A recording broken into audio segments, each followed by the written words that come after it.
Welcome to the Above and Beyond Affiliate Marketing Podcast, where faith, mindset, and strategy come together to help entrepreneurs, affiliate marketers, and e-commerce builders create something meaningful. I'm your host, Jason Riley. And I'm Sophia.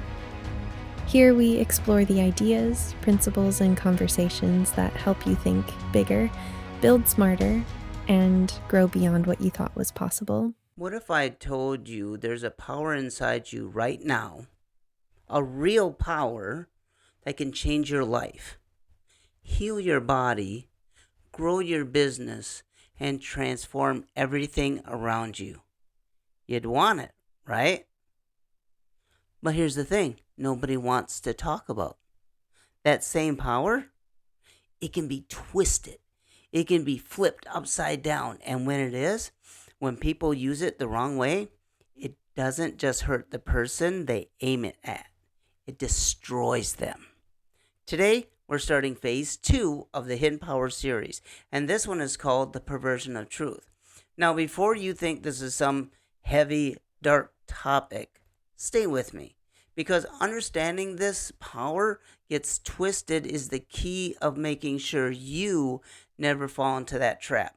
And more importantly, it's the key to becoming untouchable. Let's get into it. So, here's where we are. More and more people are waking up to the idea that there's a hidden power out there, something invisible, something they can tap into. And honestly, they're right. There is a hidden power.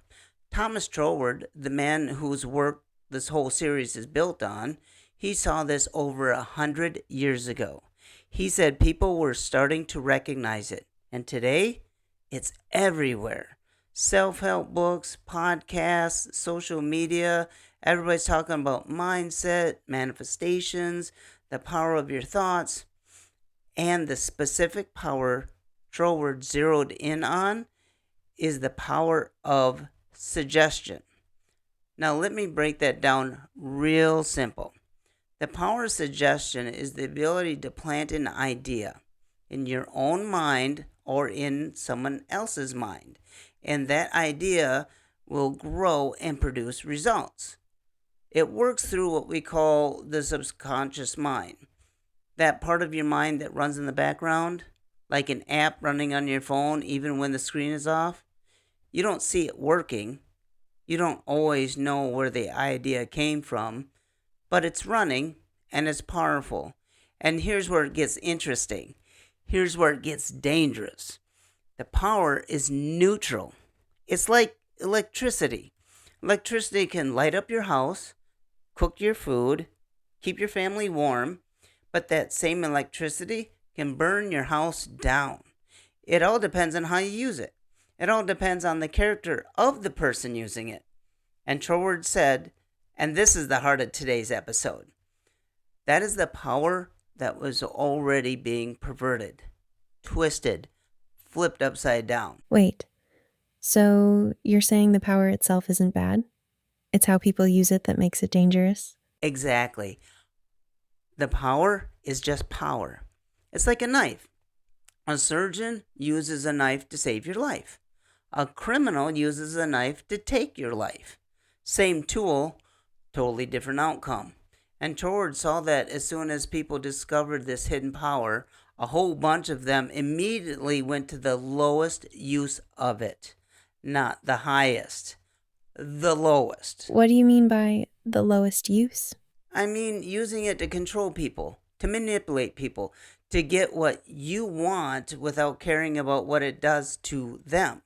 Let me just give you some examples, because Troward didn't just talk theory. He brought receipts. He talked about advertisements. And remember, this was over 100 years ago. Ads in magazines promising to teach you personal influence, mental power, the power of suggestion. And these ads were shameless about it. And they said you could use this power for any purpose you wanted. Any purpose. Now, think about that for a second. What does any purpose mean? It means manipulation. It means control. It means getting people to do what you want, whether it's good for them or not. And he gave a wild example. He said there was a school right there in London where they trained shop assistants to use what they called magnetic power. Ever hear of magnetic marketing? To get customers to buy things they didn't need. You ever walk into a store and buy something, get home, look at it, and say, why in the world did I buy this? You feel like you got hypnotized into it. And that's what he's talking about. Now, you might think, okay, it's just a few dollars. No big deal. But Troward said it is a big deal. Not for you, but the customer, for the person doing it, because that's the first step down a dark road. It might start small, a little manipulation here, a little influence there, but step by step, it leads somewhere you don't want to go. So even if someone thinks they're just being a good salesperson, if they're using mental manipulation to get the sale, that's a misuse? 100%. And here's the thing. It doesn't stop at sales. Troward brought up something way more extreme. He read an article from a newspaper called the Daily Mail. The headline, Killing by Prayer. Yeah, you heard that right. Killing by prayer. Here's what happened. There was a person, they signed their letter MC. You can look it up. And this person was against animal testing. They heard about somebody who prayed for the death of a scientist who did experiments on animals. And the scientist died. So MC thought, let me try this. They prayed that a certain scientist would be removed. And about 2 weeks later, one of the most well-known scientists in medicine died. Now, MC thought they were doing something good. They thought they were protecting animals. But Troward said, and I agree with him, this is the perversion of truth. That is taking a hidden power and flipping it upside down. But if the cause was good, protecting animals from suffering, doesn't the good intention make it okay? No, Sophia, that's the biggest lie people believe. The end justifies the means. Troward called it the greatest perversion of truth. Let me say that again. The greatest perversion of truth is believing that a good goal makes a bad method okay. It doesn't matter how noble your cause is. If you're using mental or spiritual power to destroy somebody, you have crossed the line. And Troward gave another example to prove it. He talked about a woman named Anna Kingsford. She lived about 40 years before Troward's time. She was a strong opponent of animal testing. And she claimed that through her thought power, she caused the death of a famous French scientist called Claude Bernard. And you know what? Maybe she did. Bernard did die around that time. But here's what else happened. From the very moment she did that, her health started to break down. And it never stopped. She went downhill until she died. The power came back to her. Curses come home to roost. Wow, that's heavy. So even if you succeed at using this power the wrong way, it still destroys you? Every single time. And that's not just Troward talking, that's spiritual law. What you send out comes back to you. Now, let's take it a little bit deeper. Because Troward didn't just call this misuse, he had a specific word for it. Sorcery. Now, before you roll your eyes at me and send me a bunch of messages, hear me out. Troward defined sorcery very, very clearly. He said sorcery is inverted use of spiritual power. That's it. When you take a spiritual power and flip it upside down, and you use it for control, manipulation, or for destruction, that's sorcery. Doesn't matter if you call it manifestation or you call it mindset techniques or influence strategies. If you're inverting spiritual power, it's sorcery. And the Bible puts sorcery on the list of things that keep you out of what Troward called the heavenly Jerusalem. Now, that's not a city on a map. It's a perfected state of being. It's the best version of you. And if you practice sorcery, the inverted use of this power, you can't get to that heavenly Jerusalem. Now, then Troward went to the book of Revelation. He talked about two women, two symbols. The first woman is clothed with the sun. She's standing on the moon. She has a crown of stars on her head. She represents the soul aligned with truth, with light, with the divine, right?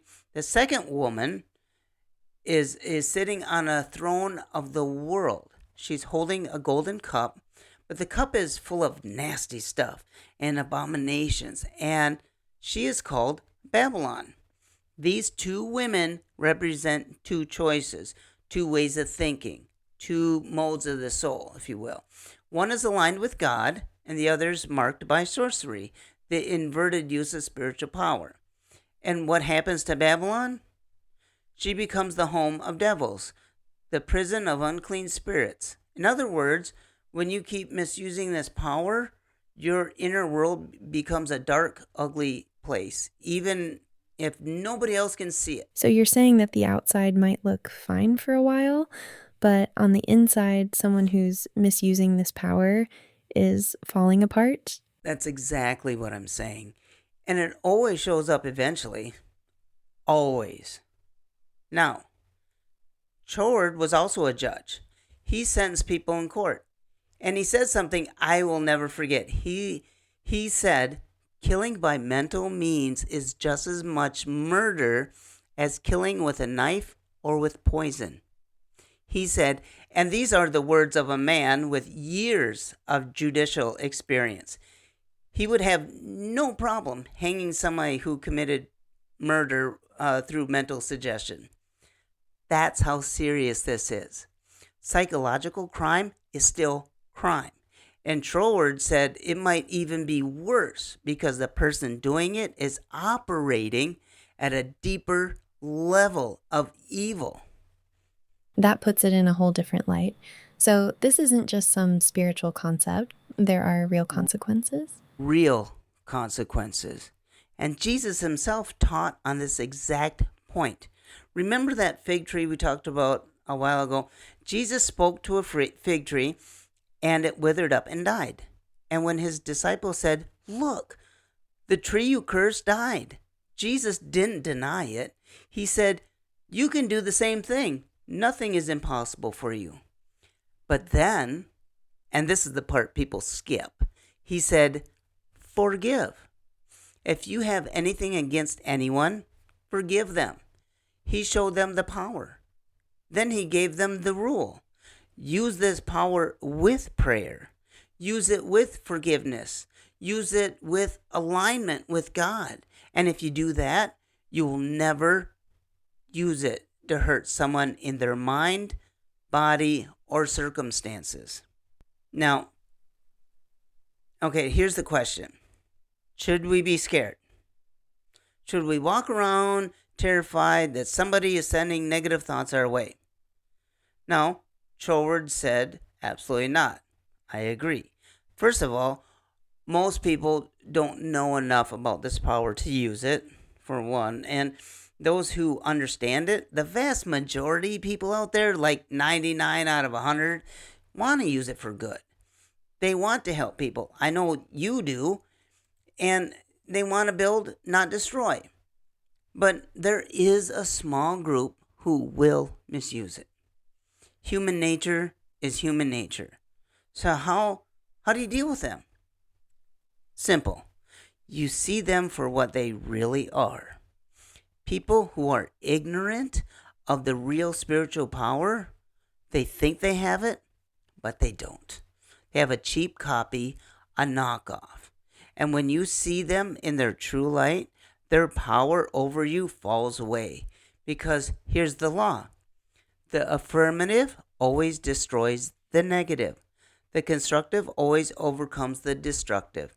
Not by attacking it, not by fighting it head on, but by building. Troward said the affirmative is always a building power. It builds life, more life. And when that life comes in, the negative has to go out. So the answer isn't to fight the darkness. It's to build so much light that the darkness can't survive. That's it, Sophia. That's the whole game. And the ultimate way to do that is the conscious union with the source of life itself. When you connect to God, the first cause, the starting point of everything, you become untouchable. Not because you put up walls, not because you fight, but because you are full of life. You are full of light. And no darkness can stick to you. Troward said it like this: if someone sends malicious suggestions your way, but when you're grounded in this truth, it's like firing peas from a pea shooter at an ironclad warship. It's not going to do anything to you, but for them, curses come home to roost. Now, this only works if you keep your hedge. Your hedge? What does that mean? Great question. In the old Hebrew tradition, they called the divine law the hedge. It's your boundary, your protection. It's the wall around your mind and your spirit that keeps the enemy out. And Jesus said, I am the door. By me, if any man enters in, he shall be saved. So the hedge is your spiritual boundary. Christ is the door. If you keep that hedge unbroken, if you stay connected to the source, nothing can come in except through the proper door. But if you break the hedge, if you let your guard down, if you abandon your conscious connection to God, then the serpent comes in. The Bible calls it Nahash, the old enemy, and that's on you. So keep your hedge. Stay connected. Stay grounded. Now, do you need to understand all of this perfectly before you get protected? No. And Troward was very clear about that. He said you don't need to fully understand the engine to ride the train. You just need to get on the right side of it. There are two mysteries. I'll let you guys know. The mystery of light and the mystery of darkness. The mystery of Christ and the mystery of iniquity. Both of them work through the same laws of your mind.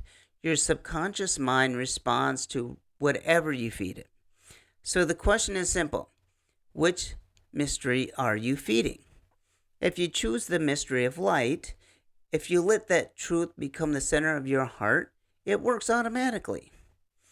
Your subconscious mind takes it in and runs with it, even when you're not consciously thinking about it. It protects you. It guides you. It shows up in your circumstances, your health, your relationships, your business.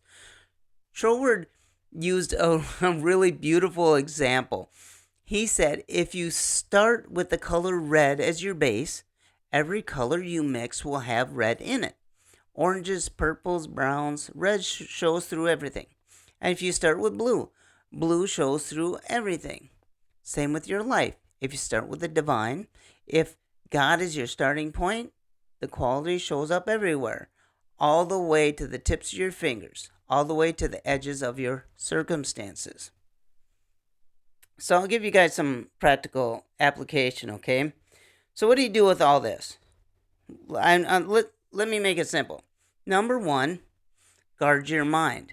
Your subconscious mind is always open to suggestion. That's how it's built. So be intentional about what you let it in. What you're watching, what you're listening to, who you're spending time with. What thoughts are you letting run on repeat? Guard your hedge. Number two, you might be wanting to write these things down, or you can just rewind and listen to this again, but check your motives. Before you try to influence anyone in business or in relationships or in life, ask yourself this. Am I doing this for their good or just for mine? If your motive is selfish, you're on the wrong path. It might start small, but it leads somewhere dark. The end never justifies the means. Number 3, build, don't fight. When negativity comes at you, whether it's someone's bad energy, a tough season, or just the darkness around the world, don't waste your time fighting it directly. Build life, build light, build your faith, build your business the right way, build your character. The light always pushes out the dark. Number 4, stay connected to the source. This is a big one, you guys. Conscious union with God is your ultimate protection. Not religion, not a church membership card. Personal, real, living connection with the divine. That's Christ in you, the hope of glory. When you have that, nothing can touch you. I love how practical that is. You're not telling people to go study for 10 years before they can be safe. You're saying, guard your mind, check your heart, build instead of fight, and stay connected to God. Anyone can start doing that today. And honestly, that's what makes this show different. It's not just ideas. It's a blueprint. That's exactly what it is. And if you take even one of those 4 steps seriously this week, you'll start to feel the shift. I'll promise you that. Now, let me bring this home with some scripture, okay? Because this isn't just theory. This is biblical truth. Troward pointed to something powerful. He said, every person who recognizes this truth, who lives from that center of light, fits the biblical description of a true Israelite. And here's the promise attached to that. There is no divination or enchantment against Israel. Let that sink in for a moment. There's no witchcraft, there's no manipulation, there's no sorcery, no negative suggestion.